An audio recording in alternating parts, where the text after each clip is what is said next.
La Albufera está situada a 12 kilómetros al sur de Valencia, separada del mar por la Devesa, que tiene una anchura de unos 1.200 metros.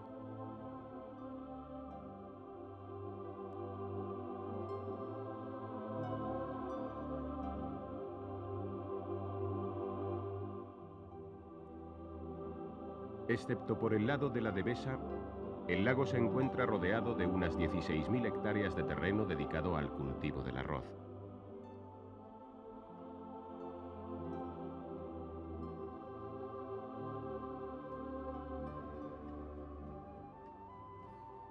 Su forma es redondeada y su diámetro de unos 5 kilómetros.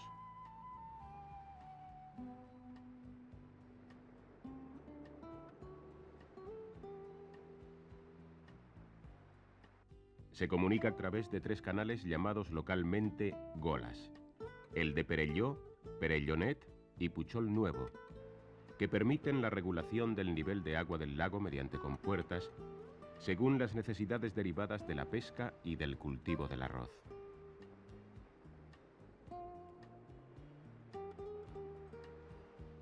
El agua de la Albufera es dulce como consecuencia del cierre de comunicaciones con el mar debido a las compuertas y del aporte de aguas de manantiales que surgen de su fondo, de las ramblas de Torrent y de Picassent y de las numerosas acequias de riego que desembocan en el lago. En el interior de la Albufera existen islotes llamados localmente matas, con abundante vegetación palustre. Son muy importantes para el desarrollo de las aves típicas de este biotopo. Las más espesas son las matas de San Roc, del Fang, del Rey, Antina y Redonda.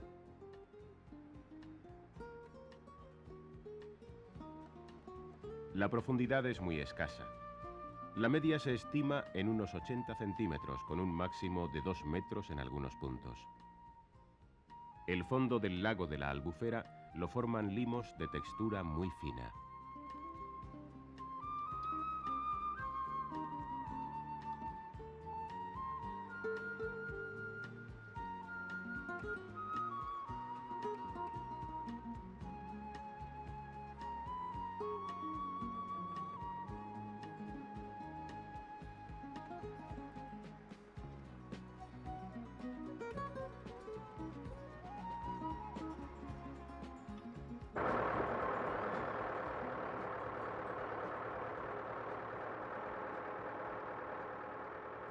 El lago actúa como un embalse de regulación en el que se consideran 3 diferentes niveles a lo largo del año. El máximo en invierno, cuando se procede al lavado de los terrenos dedicados al arroz. El medio o nivel de cultivo de esta gramínea. Y el mínimo con las compuertas abiertas. Las diferencias entre el primer y último nivel son de unos 60 centímetros.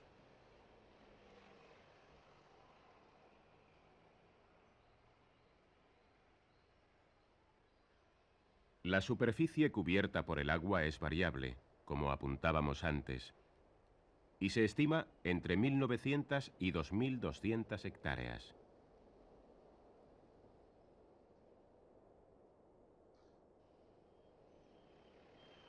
Su formación es el resultado del cierre del Golfo Primitivo por un cordón litoral que va desde Valencia hasta Cullera.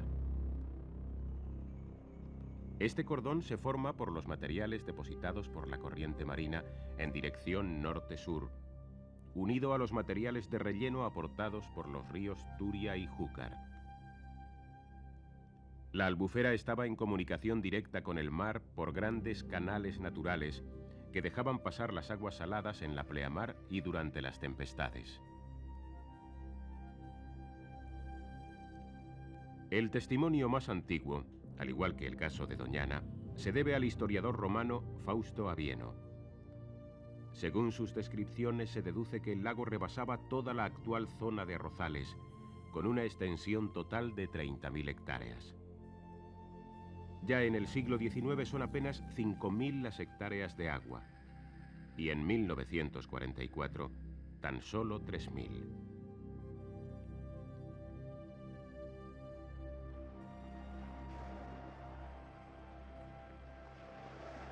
La vegetación de la Devesa se desarrolla sobre las dunas que separan la Albufera del mar.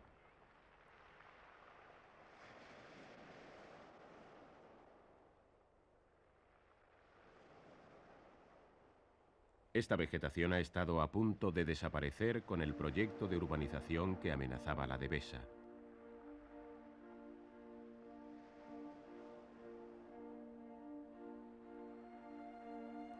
Aunque se construyeron algunos edificios, esta urbanización está definitivamente parada, pero se ha eliminado la duna litoral para construir un paseo marítimo.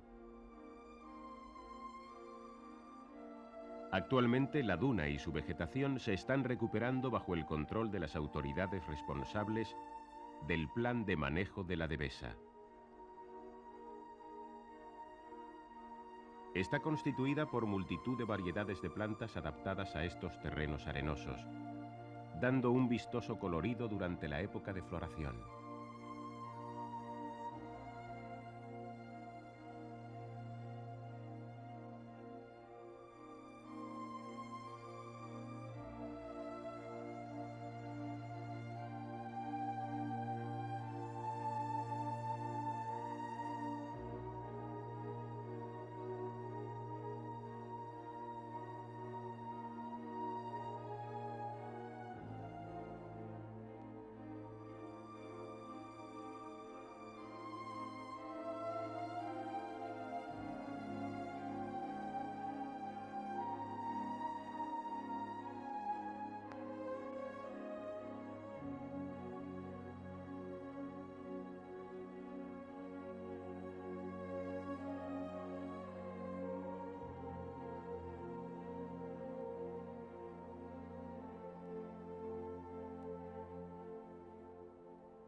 La vegetación de la Albufera es densa, típicamente palustre, en las zonas de la orilla y en el interior, formando matas en lugares de escasa profundidad.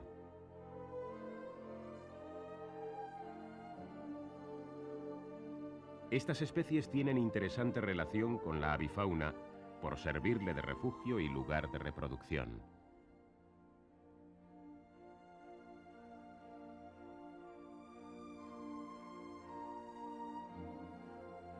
Los peces eran muy abundantes cuando las aguas de la Albufera se mantenían limpias. Incluso existían especies exclusivas, como el samaruc, hoy prácticamente desaparecido. La importancia de la Albufera para la avifauna se concreta en su papel como área de cría, zona de mancada de anátidas y fochas y como zona de invernada. Debido a la contaminación, el número de aves reproductoras se reduce anualmente, aunque durante el otoño e invierno la Albufera acoge a una gran cantidad de patos, especialmente en septiembre y octubre, en que estas aves ocupan los campos de arroz ya recolectados. Las importantes concentraciones de anátidas nidificantes en la Albufera han disminuido notablemente. A pesar de ello, todavía conserva parte de su importancia como área de cría para varios centenares de parejas de ánades reales, patos colorados y fochas.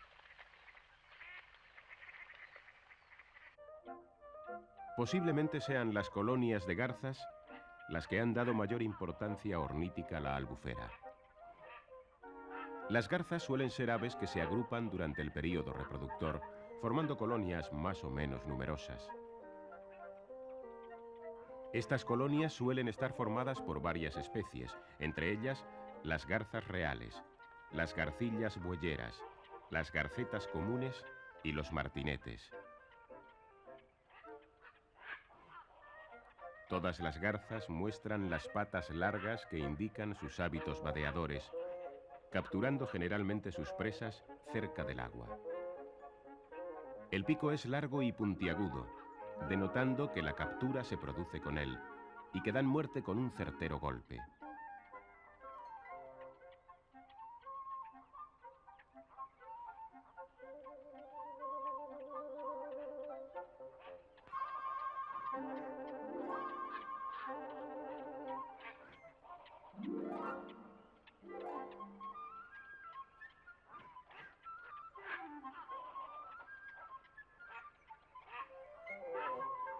Los ejercicios musculares de los jóvenes indican que se acerca el momento de emprender su primer vuelo.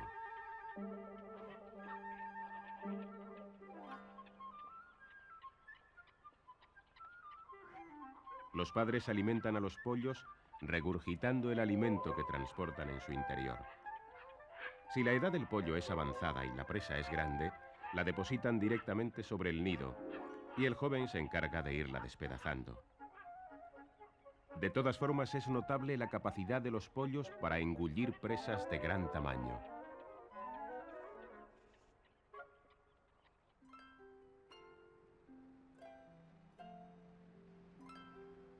Además de la producción media anual de arroz, que es de unos 6.000 kilogramos por hectárea, el aprovechamiento principal de la pesca en el lago lo realizan las comunidades de pescadores de El Palmar, Silla y Catarroja.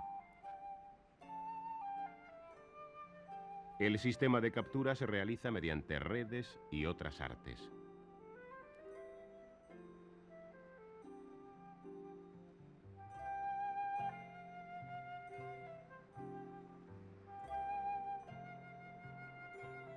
En 1960 se obtenían en la Albufera unos 10.000 kilos de angulas, 190.000 kilos de anguilas y 650.000 kilos de otras especies piscícolas.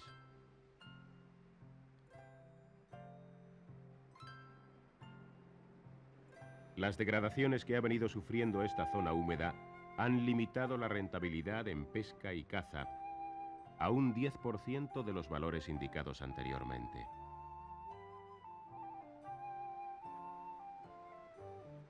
La única explotación que no ha sido afectada es el arroz.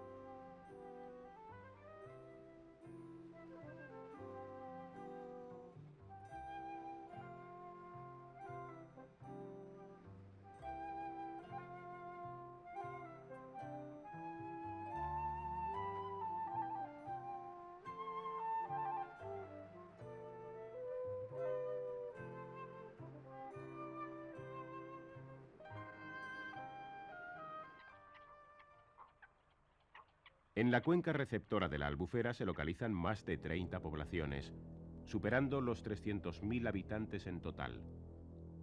Las aguas residuales terminan de una u otra forma en el lago. La composición principal de los vertidos de origen urbano son materias orgánicas y detergentes. Las acequias más contaminantes son las del norte y el oeste, tras haber atravesado los núcleos de mayor población. El índice de contaminación por materia orgánica rebasa ampliamente los límites permitidos por la legislación española. Esta contaminación produce la progresiva eutrofización del ecosistema acuático. Es decir, en una zona muy contaminada solo pueden vivir hongos y bacterias, ya que casi todo el oxígeno se ha consumido. Por tanto, no pueden existir crustáceos, insectos ni peces. Los detergentes también contaminan, y su acumulación puede llegar a dañar a los organismos acuáticos. La ley española solo autoriza los detergentes biodegradables, de más fácil descomposición. La contaminación de la Albufera por residuos industriales se produce por los vertidos de estos a los cauces que llegan al lago. Las manchas de petróleo en la superficie de las aguas perjudican notablemente al ecosistema acuático porque impiden el intercambio de oxígeno entre la superficie y el seno de las aguas.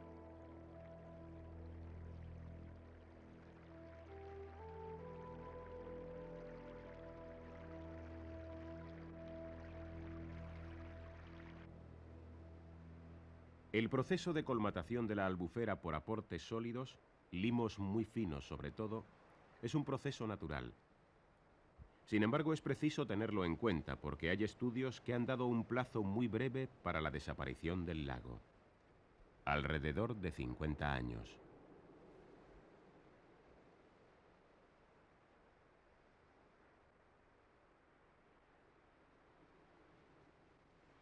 La Albufera de Valencia es un claro ejemplo de cómo las actuaciones del hombre agreden a la naturaleza. En la actualidad, las autoridades autonómicas se han interesado para recuperar esta zona húmeda a un estado lo más aproximado posible al primitivo.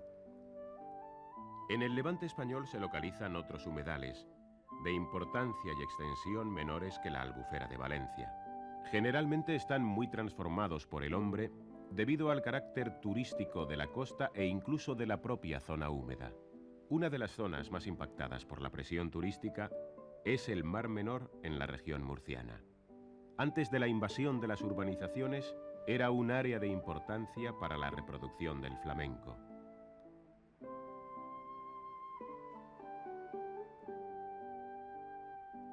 Las salinas de Torrevieja y Santa Pola continúan desarrollando su función industrial, pero la necesaria quietud de las aguas, evitando el paso humano, contribuyen a que estas salinas sean colonizadas en la época de reproducción por diversas especies de aves, así como durante los pasos migratorios y la invernada.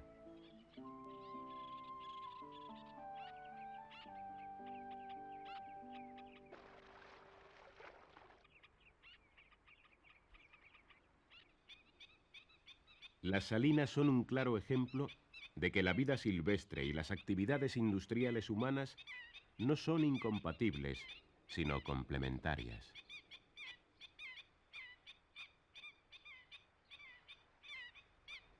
Los únicos terrenos no inundados son precisamente los pequeños diques que limitan los estanques de evaporación. En ellos, una escasa vegetación es capaz de sobrevivir ante las duras condiciones que le impone un medio tan salobre.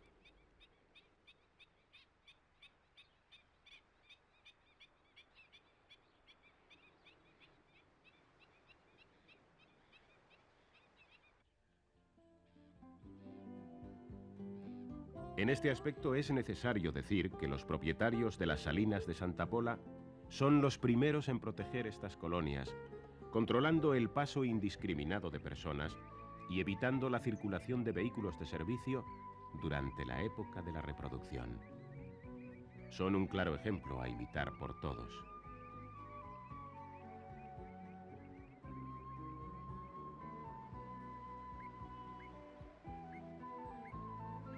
Las salinas de Santa Pola son escogidas por algunas especies de aves para instalar sus colonias. Entre ellas destacan las concentraciones de cigüeñuelas y abocetas.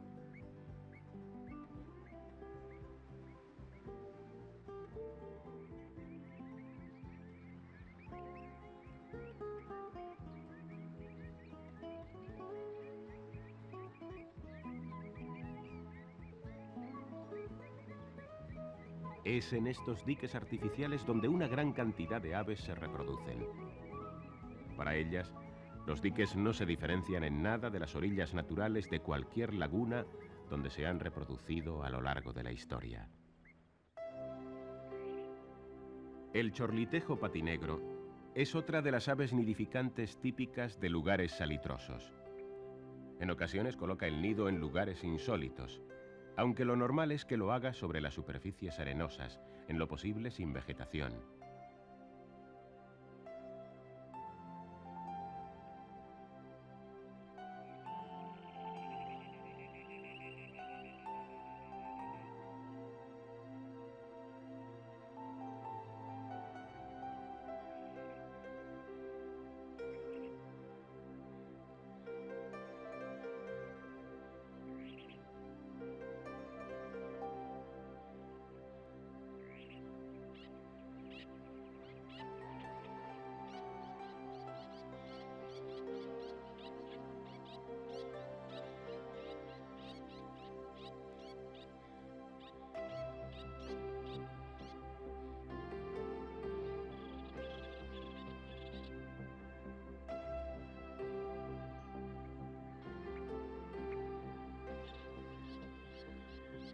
El charrancito que conocimos en el capítulo dedicado a los humedales andaluces es un ave muy abundante en las salinas de Santa Pola.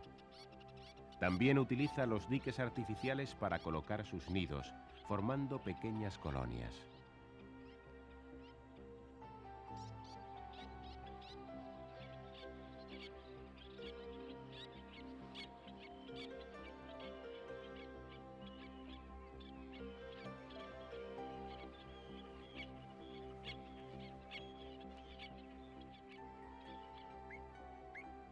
Las abocetas son las aves más abundantes de las salinas y en ellas se reproducen en buen número. Se trata de nuestro limícola más elegante. Después de las cópulas, las abocetas se disponen a la incubación de los huevos, colocados en un nido bastante tosco directamente en el suelo.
La eclosión de los huevos se produce después de unos 25 días de incubación.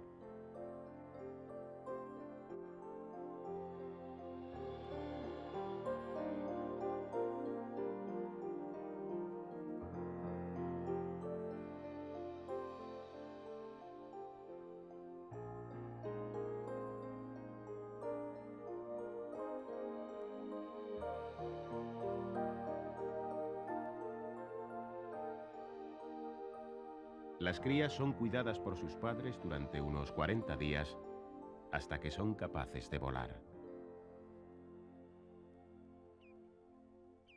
Durante la migración, las salinas cobran una gran importancia, acogiendo numerosos bandos de limícolas y patos que encuentran en la tranquilidad del área un lugar apropiado para comer y recuperarse antes de proseguir el viaje. La importancia de las zonas húmedas del Levante español se debe a su proximidad al mar, actuando como lugares de reposo en los viajes migratorios para diversas especies de aves que siguen la línea de costa en su periplo hasta tierras africanas. Asimismo, cuando se respetan las leyes o la zona goza de la vigilancia apropiada, la tranquilidad de las diversas áreas es la propicia para la reproducción de buen número de especies, algunas de las cuales se encuentran camino de la extinción.